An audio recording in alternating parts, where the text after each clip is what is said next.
Isolation. What can I tell you? This last week was spring break for me, and then we got to go back to work tomorrow. But I'm working from home. Oh, that's a beautiful Hopefully, thing. as long as they keep me there. We'll see. Oh, my wife's doing the same thing. Yeah, I guess they need tech support, so I'm good. I Yeah, hope. it kind of sucks. I mean, Carrie and the kids were gonna, at least Carrie and Annie were gonna come up here during spring break. That was the plan. That was the plan, but then what happened was with all this mess, the spring break turns into quarantine, and then it's gotten to the point that now, if we leave Miami, we got to be quarantined for 14 days before we get back. So you're not coming back? Well, no. I need a. Well, I won't be. I'll be here the entire month of April. Because, I mean, I got to be here May 1st, so I might as well just stay. And Carrie can't come here because if not, she won't be able to go back to work. Even though she's currently working virtually, but, I mean, this That could change. yeah, that could change. And then me, I can't go home because they won't. They run the risk of, if one of the rules is if anyone in your household leaves, you got to be quarantined for so long, for 14 days, and that's a stupid rule. I mean, it's not a stupid rule. I see where they're coming from, but honestly, you're in a city of 2.8 million people, and they're not going to let you go to a city of 9,000 because they're afraid, you're going to catch something. They're likely to catch it over there before I do.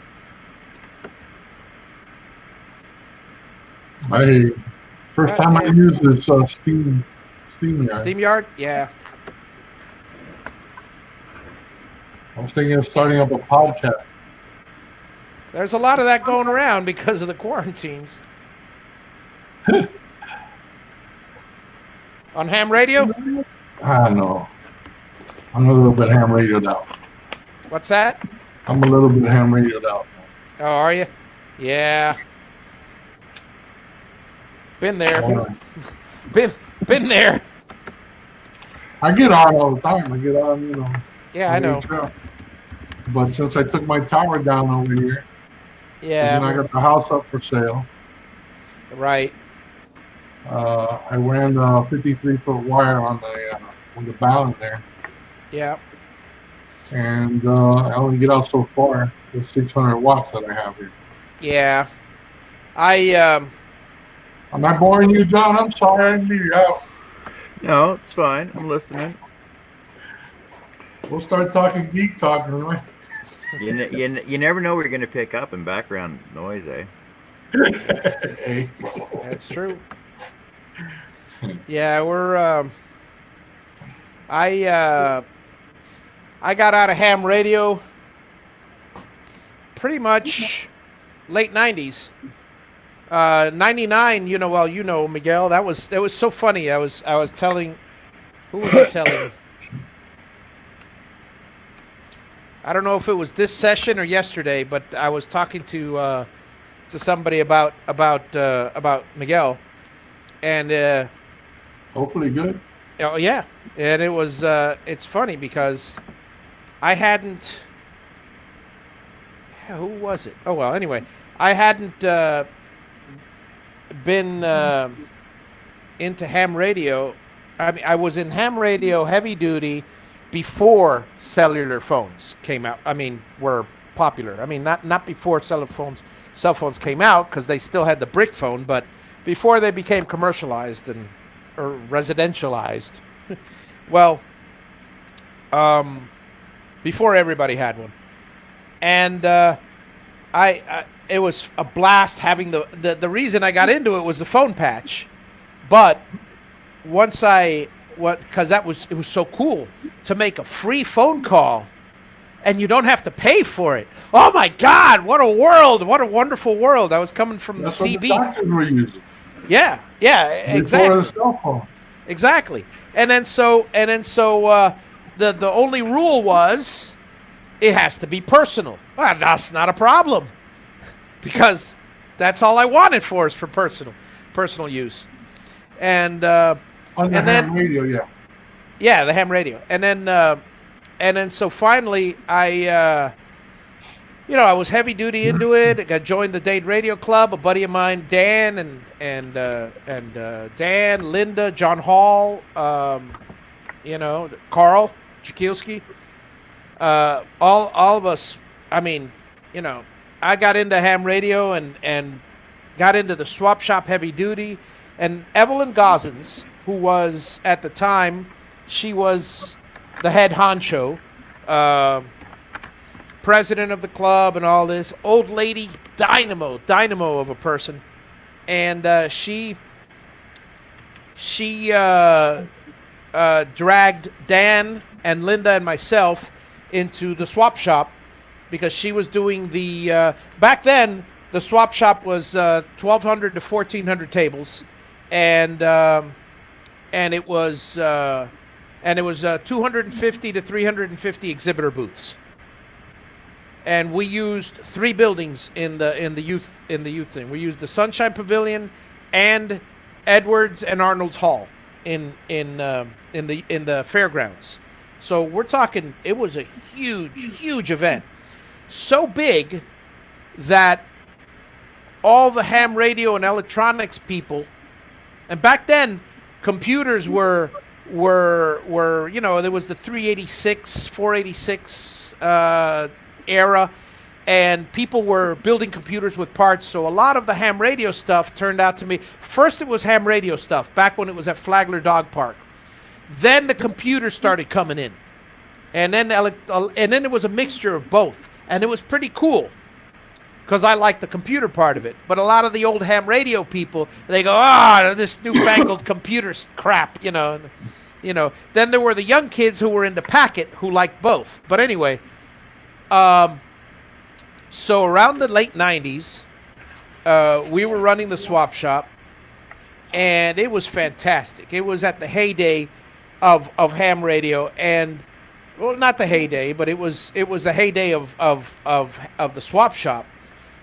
So large were we that Orlando decided to start Hamcation. Orlando decided to do their swap shop. Because they figured, and they were right, they figured, look, we got all these people going, they do the circuit. They go to ham shop after ham shop, and early February was when the Dade Radio Club put on the Ham Fest, and the week before, there was nothing. So it would be an ideal location. They do Orlando, and sure enough, they did Orlando. And Orlando used to be a little tiny little hole in the wall. Nobody knew about it, and all of a sudden it got bigger and bigger and bigger to the point. They had the mouse. Yeah, well, but nobody knew about Orlando in the beginning. And ham radio people, they're not interested in the mouse. They were interested in coming to Miami because it was huge. Well, little by little, Orlando started getting bigger and bigger and bigger, and pretty soon it got so big that people started going, you know what? I'm not going to drive all the way down to Miami. What for? All the same people are in Orlando. Oh. And that's when Miami started getting smaller and smaller, and that was about 96, 97. When I grabbed the... and then the computer... And at that time also computers, started killing it a little. And cell phones started killing it. So, combination of all of that, I went down from 1,400 tables in my first year of managing the swap shop to about 800 tables. And then it got to the point where the fairgrounds were charging such ridiculous prices. The last year we had the Ham Fest, we put all the exhibitors and the swap shop in one big room, and there weren't that many exhibitors left. You know, the all the big people like Yesu. We used to have Yesu have entire booth. ICOM, Yesu, Centec.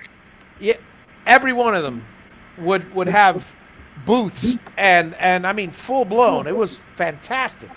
Give away prizes all the time. Yep, Kenwood was there.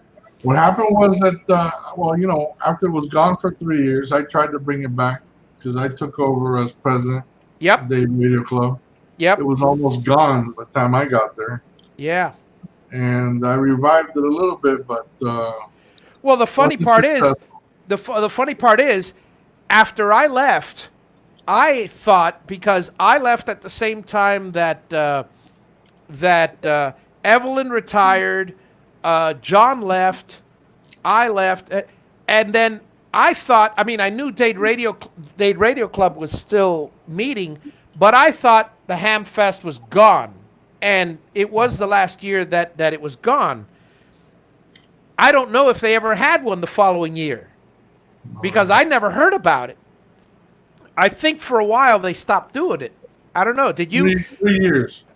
Okay, so for that was the time where I completely, but I never knew it came back, and that's the funny part of the story.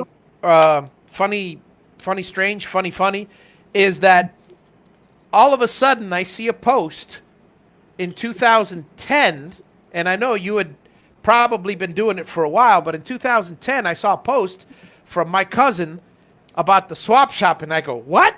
You know, I haven't talked to my cousin in years. I mean, I talk to him every now and then, but we're not, you know, we have our own little separate lives in Miami. That's how it is. Sometimes that's the way it rolls. I didn't know we had anything in common because we grew up as kids. We were playing together, and then as adults, we just, you know. And then so what happens is We used to fight. we used to fight all the time, and then I had my way. yeah, exactly. I want things my way. He wants things his way, and you know, and We were the oldest. and it was so funny. And then, but family's family. We're still, you know, close and cousins. But we never really talked to each other that much. I didn't think I had anything in common with him.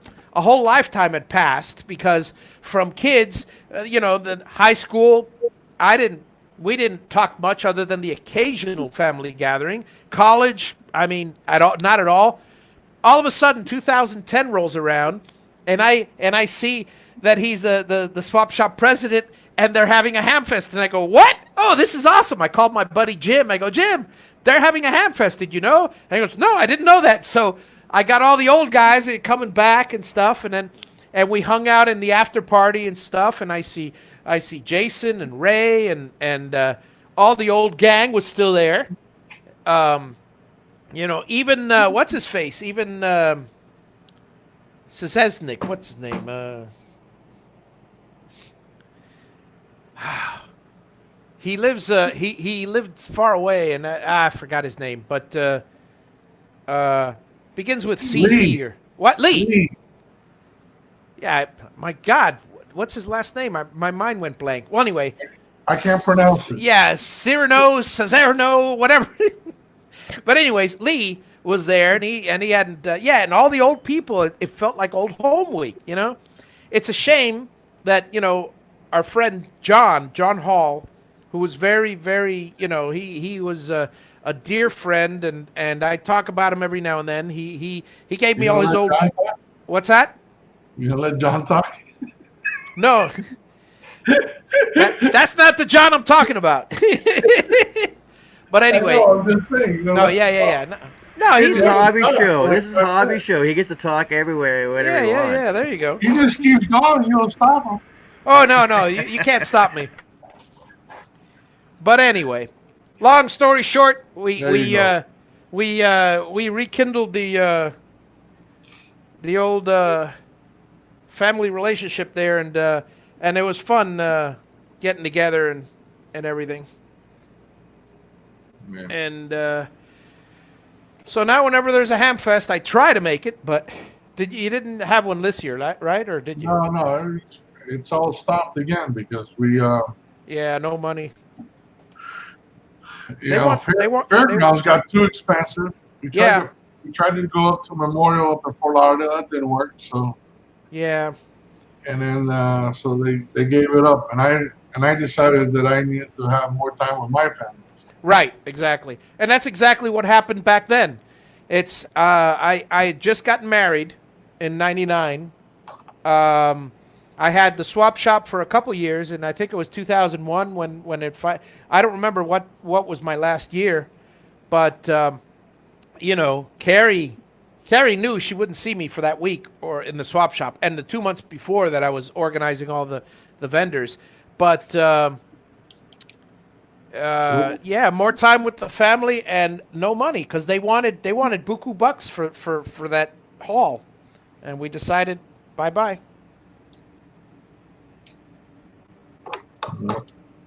She built the box out of plywood.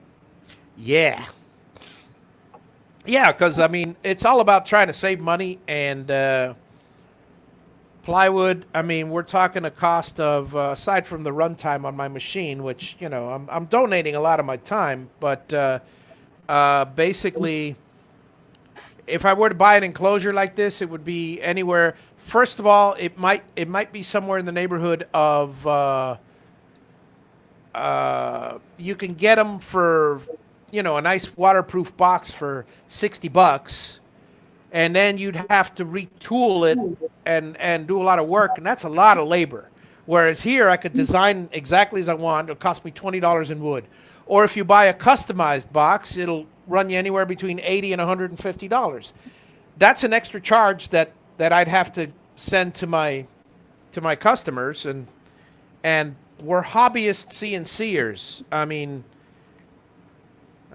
I've got the big expensive machine, but not everybody can afford that. And I've also got the hobby machine. So the Gatton CNC, most people get that one because it's a well-built machine. It's not a toy like the X-Carve. And hey, Sean, how are you? Welcome. And the problem was that the electronics are difficult for some people, and they're a piece of cake for me. And I want people to get out there and carve stuff. So I put together an all-in-one box. It's got a nice custom frame on it. It's got everything. Look at the logo. That's nice. Yeah, comes in handy. And so X, Y, Z, and A. It's got the four outputs. It's got the inputs and outputs. It's got 5 inputs and 5 outputs for your probes, your e-stops, your router switches. So everything can be turned on automatically. It's got the spindle voltage there for those of you that have spindles. And it's at an extremely fair price considering the only thing you're paying for is maybe 4 or 5 hours of my time. I'm spending 20 per box. And in the end, this one's done. In the end, you got a nice, decent box. Very simple. Looks cute. Yeah, I like it. Let me leave this open just in case I have to do something to it, because I'm going to test. I'm doing a few boxes, and then I'm going to test them all. But in a few minutes, in like 15 minutes, I'm going to head over to Mark Lindsay's show and just give him a watch.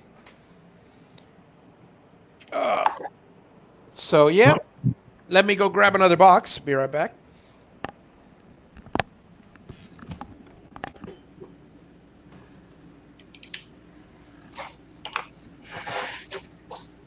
Come on here.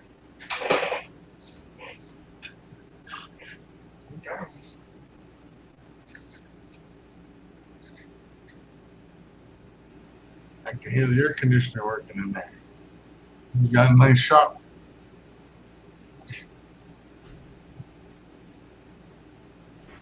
My shop or his? His. Oh yeah. You did something with that container. Yeah, it's amazing what you can do with them nowadays. Oh yeah.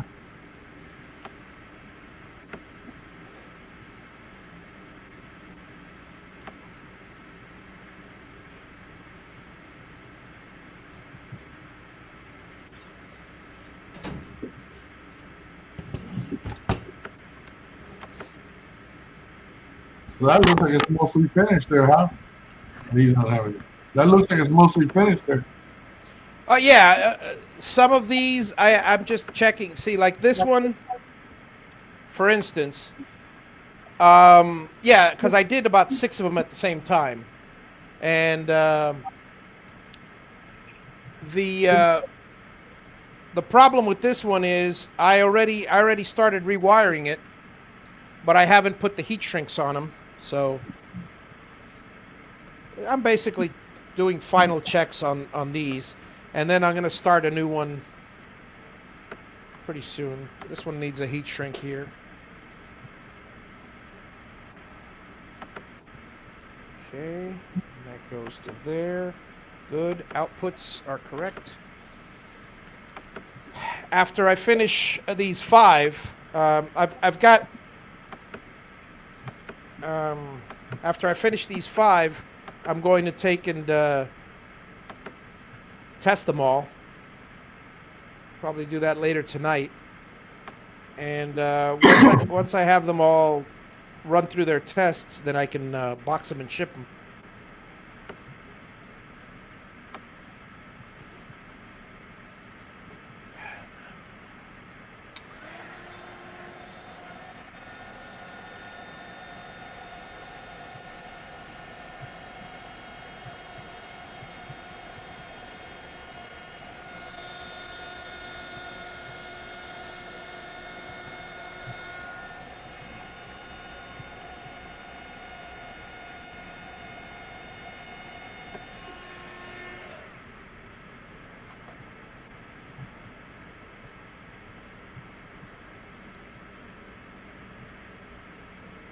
This one was pretty much done. It just needs a little bit of cable management. And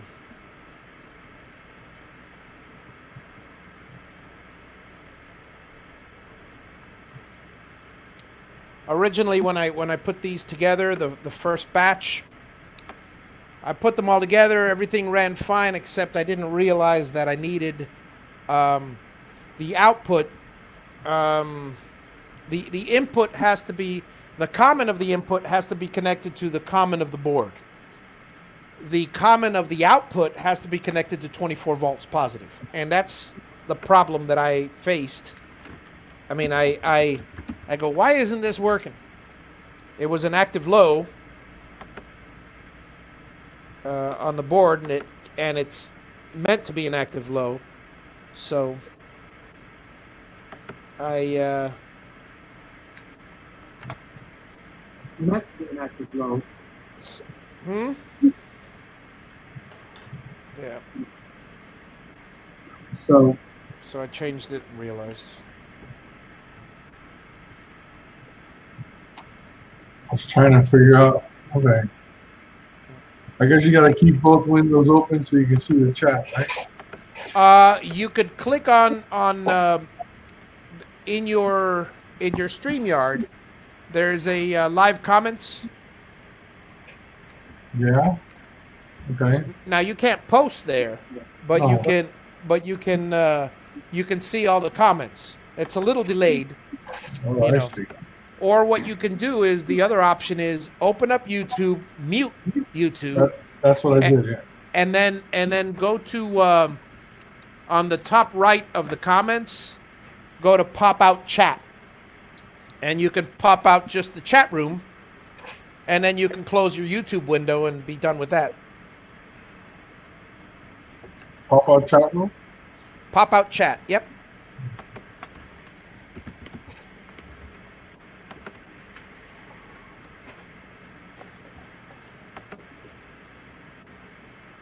Okay.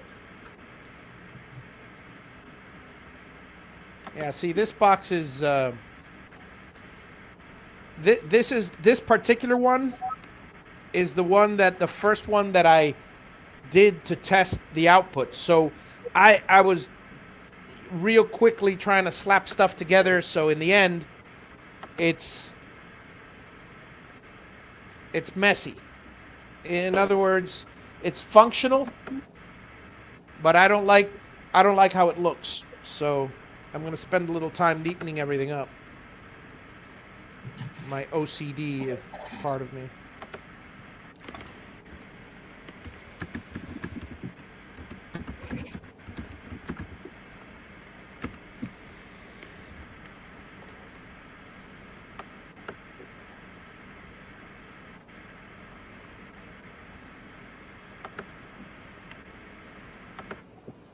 So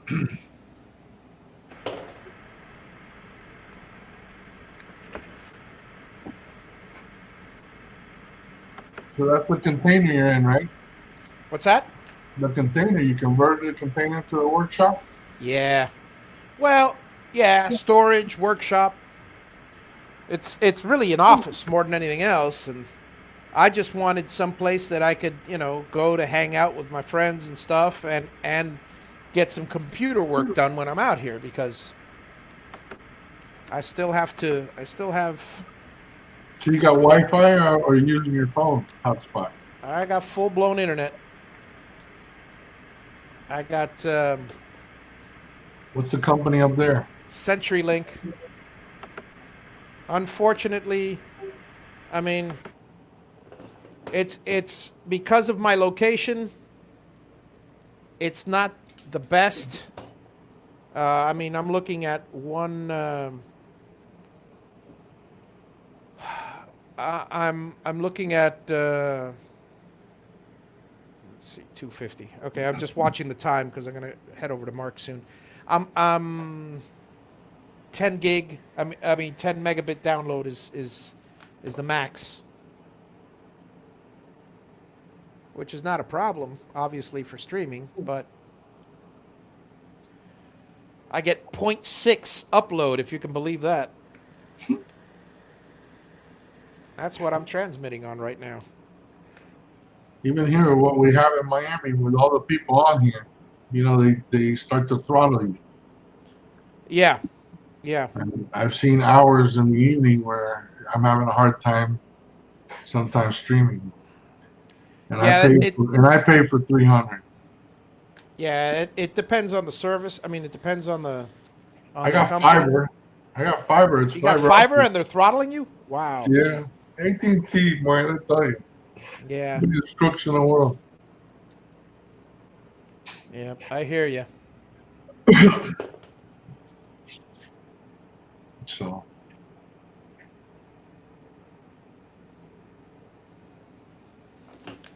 Yeah. I mean, I tried to get Comcast out here, which is no big gem either, but unfortunately, my address is still in the limbo stages. because your property was part of somebody else's land before? No, what happens is since it's vacant land, they will not issue me an address because technically nobody lives here. Now, it doesn't make any sense because what about if you're farming the property and you have a pole barn and stuff like that? You got to get supplies delivered. So that doesn't make any sense. Why does the place not have an address? So I went over to get an address, and it depends who you go to. If you go to the county, well, the bottom line was I got an address because I got because I needed to open a permit for electric. So I have my address. But it's not registered until I have. It's not registered with the county until I have the CO of the house. However, Amazon delivers here, UPS delivers here, but the post office, well, that's another story. Say hello to Miggs for me. She says hi. She's on the computer next to me. Yep. Sweet. Yeah, I just want to make sure everything is correct here.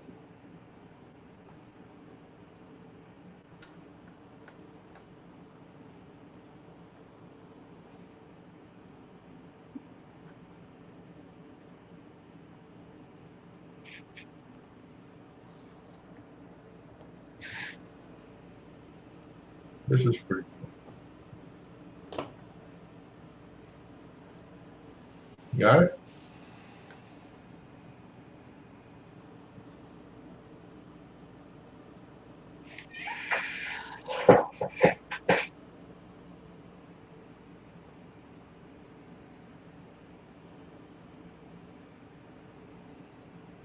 Boy, oh boy, oh boy. Yeah, I'm redoing these. It's too messy.